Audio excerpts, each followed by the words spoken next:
Mais vous avez aussi des mises à plat, vous avez eu des mises à plat totales de choses, par exemple comme l'alchimie. Oui. Marcellin Berthelot, il avait pris tous les grimoires alchimiques disponibles, il les avait analysés d'une manière chimique, il en avait dressé la typologie comme des recettes de cuisine. Donc l'alchimie, à partir de lui, on a su ce que c'était vraiment d'une manière basique, quoi. Il a résolu, enfin, tout était exposé, si je puis dire. Il n'y avait plus vraiment de langage codé, puisque lui, il avait décodé les choses. Il a mis tout à plat. C'est un dévoilement, une portion du dévoilement qui s'est produit au XIXe siècle.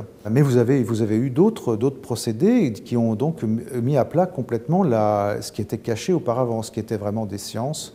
On a l'astrologie sur des logiciels d'ordinateur. Aujourd'hui, il est assez facile de dresser des thèmes avec les tables qui sont complètement intégrées au programme. Donc c'est plus à disposition de tout le monde. C'est à disposition de tout le monde. Mais pour autant, ce qu'a fait Berthelot n'a pas ôté du sens profond à la quête alchimique. Non, parce qu'on voit que la chimie continue. Non seulement vous avez de la spéculation alchimique qui continue, vous avez le mercure qui continue de parler, et puis vous avez les opératifs qui continuent de faire lentement des coctions. Et certains disent, quand vous les rencontrez, au bout d'un certain temps, pas tout de suite, mais ça y est, je l'ai fait, j'ai fait le grand œuvre, etc. J'en connais à Grenoble. Hein. Grenoble, c'est un foyer parce qu'il y a le Mercure dauphinois. Oui. C'est une maison d'édition que vous connaissez sans doute. Alors là, donc, ils se connaissent, donc l'identité de Fulcanelli, etc.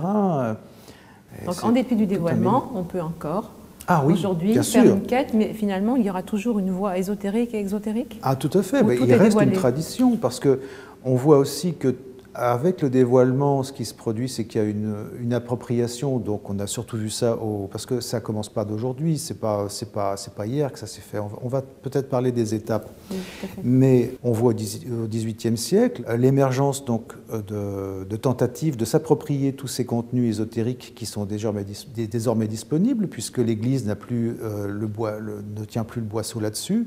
Et vous avez donc, par exemple, une floraison de hauts grades maçonniques, mais Ragon les avait comptés, il y en avait des centaines. Et tout ça, d'ailleurs, a été normalisé, puisqu'aujourd'hui, c'est tout à fait bien cadré. Mais vous avez une certaine époque des inventions, des broderies, qu'on connaît bien, qui sont assez typées. Hein. Néanmoins, il y a eu des tentations de construire des édifices théoriques et des nouveautés. Ça a été la tentation. D'ailleurs, il y a toujours des gourous qui proposent des nouveautés, et parfois ça marche très bien. Ce sont des élucidations, des éclaircissements et des avancées. Parfois, c'est complètement du travail du chapeau, si je puis dire.